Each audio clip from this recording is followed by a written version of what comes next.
Germany's Petroleum Warfare Ministry reveals the flame barrage defenses set up at vulnerable points around the British Isles to counter Nazi invasion attempts. Underwater pipeline installations encased in concrete and brickwork as a precaution against air attack release oil which spreads out to form many pools. Electrically released sodium ignites the gasoline. The objective is to form a solid wall of flame.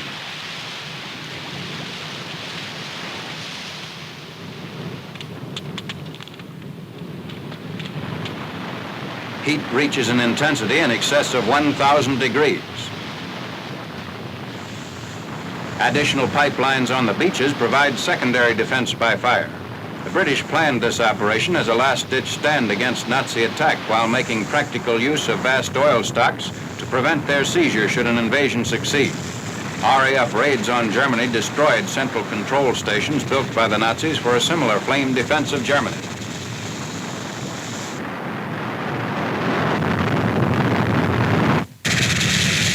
Another British weapon is the Flame Ack unit.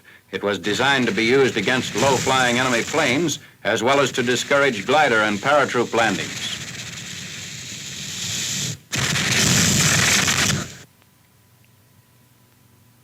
Inland flame defense, which the British call fougasse. The fougasse was first used by the British during the retreat from Burma. It proved sufficiently effective to be adopted by both the British and American armies as a standard defensive tactic.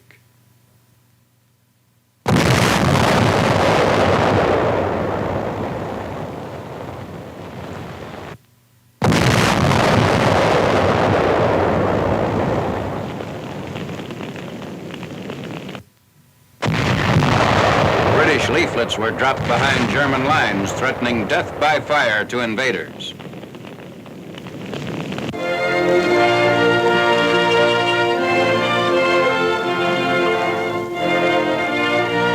A revolt in Prague, Czechoslovakia, shown in newly released Czech films of the four-day battle to free the city after the German surrender to the Allies.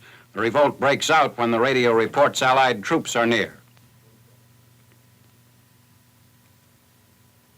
Czech patriots raise the American, British, and Russian flags and hoist the Czech banner on public buildings.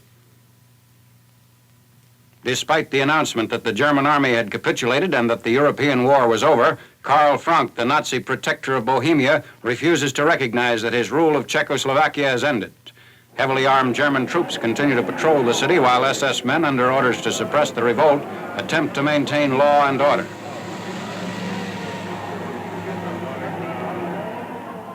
The Czech underground radio proclaims, "The protectorate has fallen. The republic has been restored."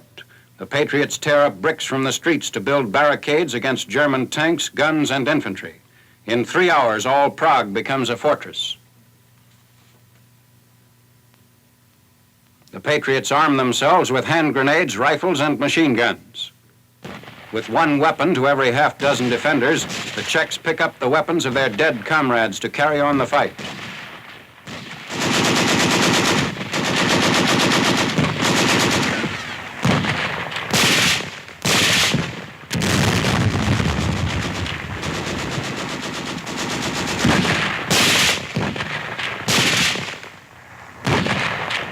Wounded and killed are dragged into the nearest refuge.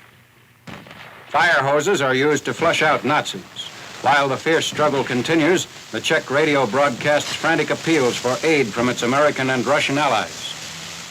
Streetcar and automobile traffic are halted. After several days of fighting, German soldiers are disarmed as their general, hearing that Soviet troops are only 16 miles from Prague, offers to negotiate a truce with the patriots. German soldiers and SS men are interned, while German civilians and Czech collaborators are rounded up and hauled off to jail. German forces are ordered to march toward the American headquarters at Pilsen. Nazi documents, flags, and banners are torn up and destroyed in street bonfires.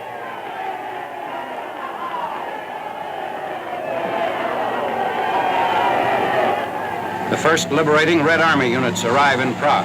Fast-moving trucks carry Soviet troops into the city, and huge Russian tanks lumber down the main streets of the capital. The hysterically happy Czech citizens welcome Red Army troops.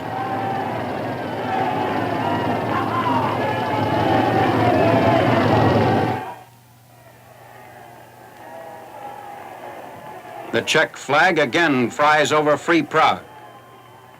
A Czech Army Guard of Honor stands at attention at the Prague Railroad Station to welcome Dr. Eduard Beneš, President of the Republic of Czechoslovakia, who arrives in Prague a week after the revolt. Dr. Beneš is given a tremendous welcoming ovation by the citizens of Prague.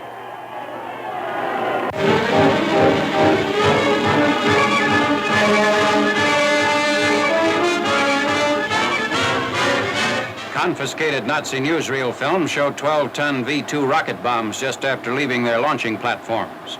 Reaching a speed of 3,000 miles an hour, the rocket climbs vertically for 60 miles before beginning its descent. It's been known to reach England 5 minutes after launching from the Netherlands over 200 miles away.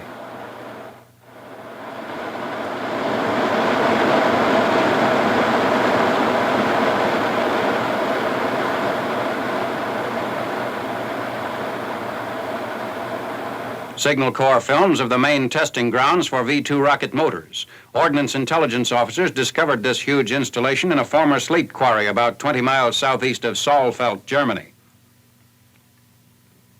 On 24th June, the motors in their special crates are prepared for Army ordnance tests in the presence of 2 scientists flown from the States to obtain data on the reaction engines.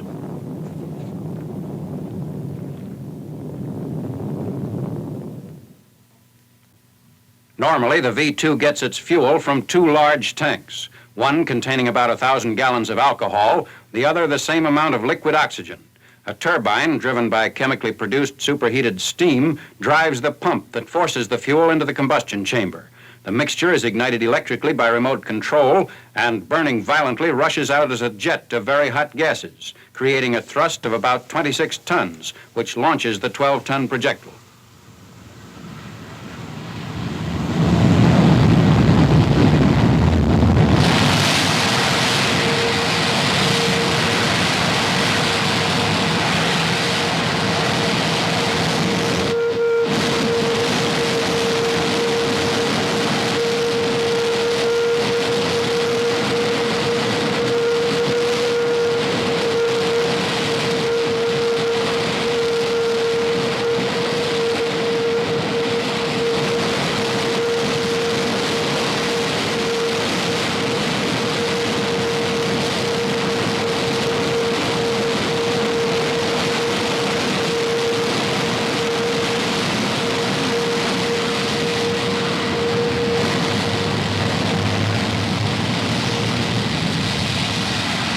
About 1 minute after launching, the fuel is cut off by radio control or automatic instruments. The point at which the fuel is cut off determines the range, for the longer it burns, the faster and farther the rocket travels.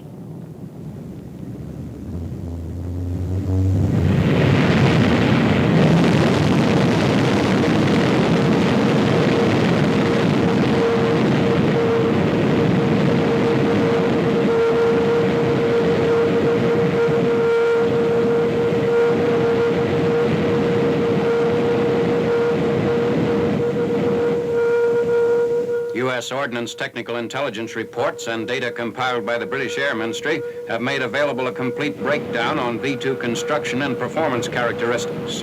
While the Nazis made substantial claims as to the effectiveness of the stratospheric rocket bomb, Britain classified it as an ingenious weapon, but inaccurate and in its present state of doubtful military value.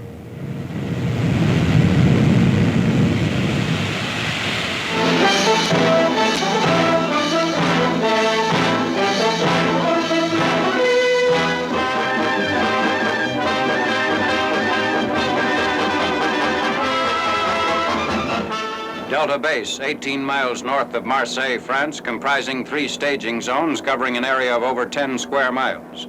Service units being redeployed directly to the Pacific are quartered here while awaiting the arrival of ships. The installations at Saint-Victoré and Calas can accommodate more than 200,000 troops. Night and day, men and vehicles pour into the vast cantonment.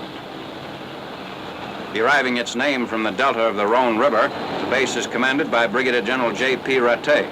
He returns the salute of Colonel Masegas in charge of the Calas Staging Area No. 1. During the temporary stopover, worldwide news and other information are disseminated to the troops. Equipment is checked. Departure for Marseille on 24th June. Troops from the many redeployment centers of the ETO Assembly Area Command now leave Delta Base for their last overland journey before boarding the troop ships.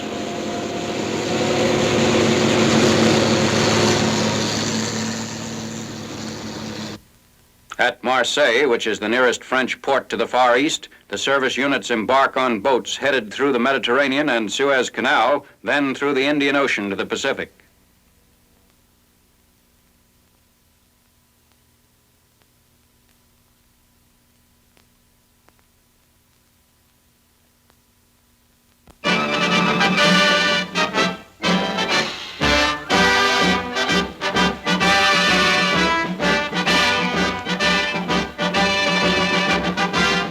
Pacific-bound troops march from Camp Stoneman staging area for the San Francisco port of embarkation.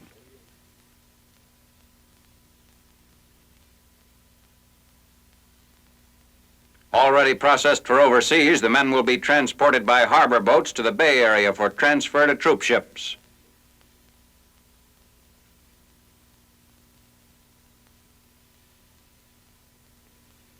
A Red Cross contingent embarks with the troops. Boarding a transport at San Francisco after the trip from Stoneman.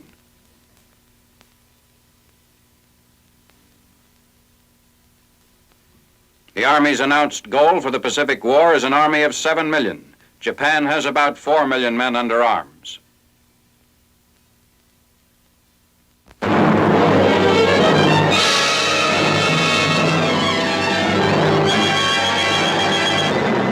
Navy films of kamikaze attacks on units of the fleet. A suicide plane breaks through heavy anti-aircraft fire to strike an American destroyer.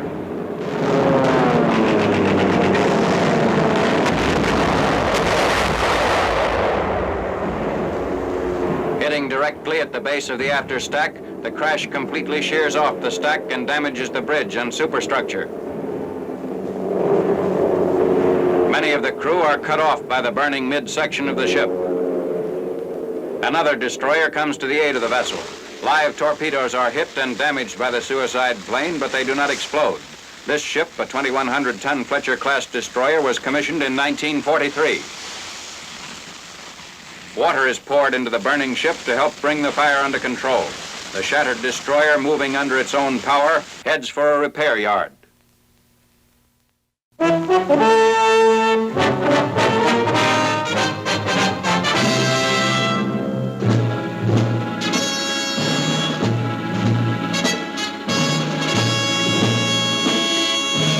At dawn on 23rd June, C-47s loaded with paratroopers of the 11th Airborne Division take off for a landing near the North Luzon port of Apari.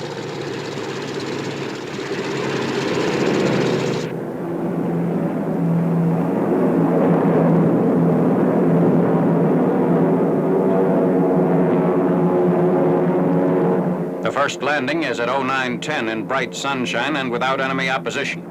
Supplies and men are dropped at the same time. Objective is to have the paratroopers join in the final battle of the Cagayan Valley, where an estimated 20,000 enemy soldiers are trapped.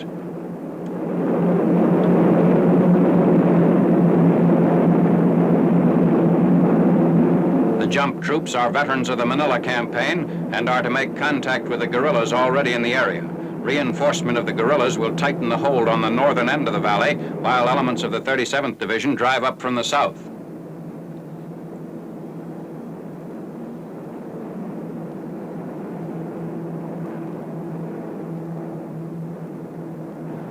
For the first time in the Southwest Pacific, gliders are used in the operation. CG-4s towed by C-46s bring in jeeps and mobile radio equipment within 10 minutes after the first troops land.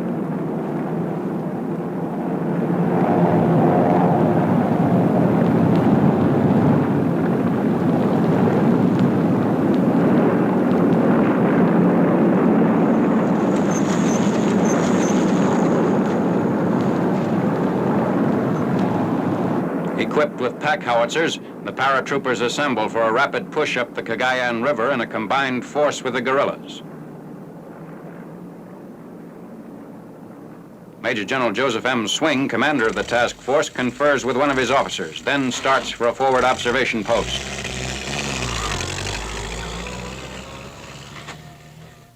The troops move up to tighten the pincer movement on the enemy forces trapped within a few miles of where the Japs first invaded the Philippines in 1941.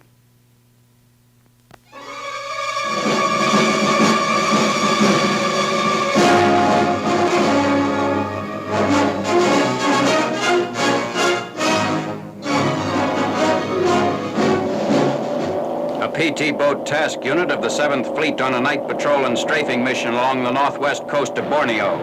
During the patrol, the PT boats open up an attack on enemy-held oil installations at Seria in the Miri area, Sarawak.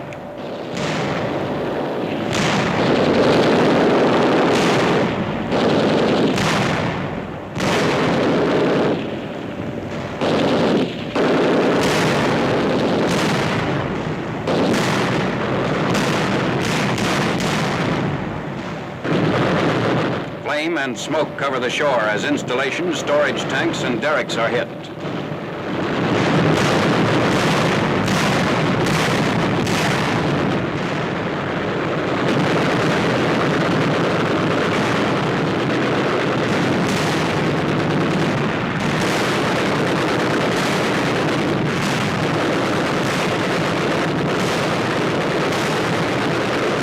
The PT boats move out to sea.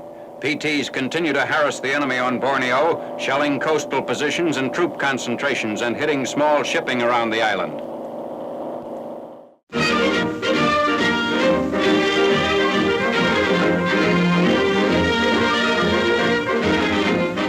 Cooking, baking, and lighting equipment converted for use with leaded fuel. A tube packed with steel wool, which acts as a combination filter generator, replaces the old-style generator in the M1937 field range. This fire unit is currently being issued with the new filter generator, but on old ranges it can be installed easily.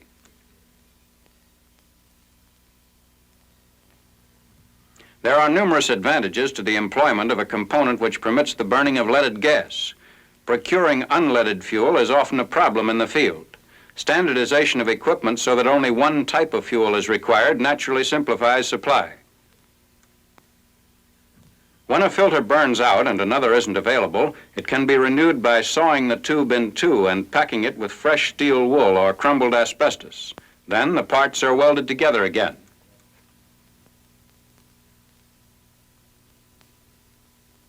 Another time-saving innovation is a starting shield for concentrating the heat during preheating of the filter generator.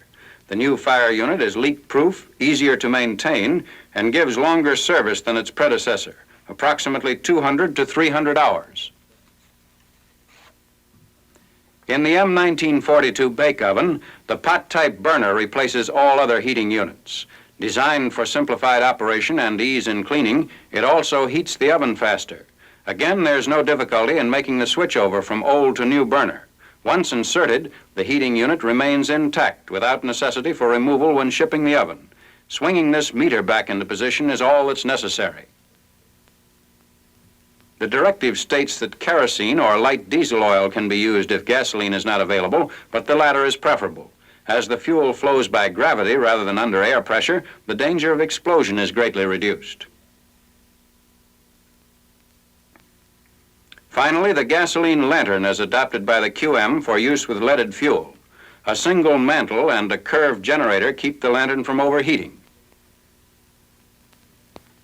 By comparison, the old lantern became overheated and formed carbon because the generator was so close to the double mantle. When the new generator tip gets clogged with carbon, it is removed. Cleaning is easily accomplished by using an implement furnished with the unit. Outfits in the field are advised that lanterns are now issued with the new generator assembly. For lanterns already in use, this conversion set is available with complete instructions for installation, maintenance, and operation. These sets can be requisitioned through regular supply channels.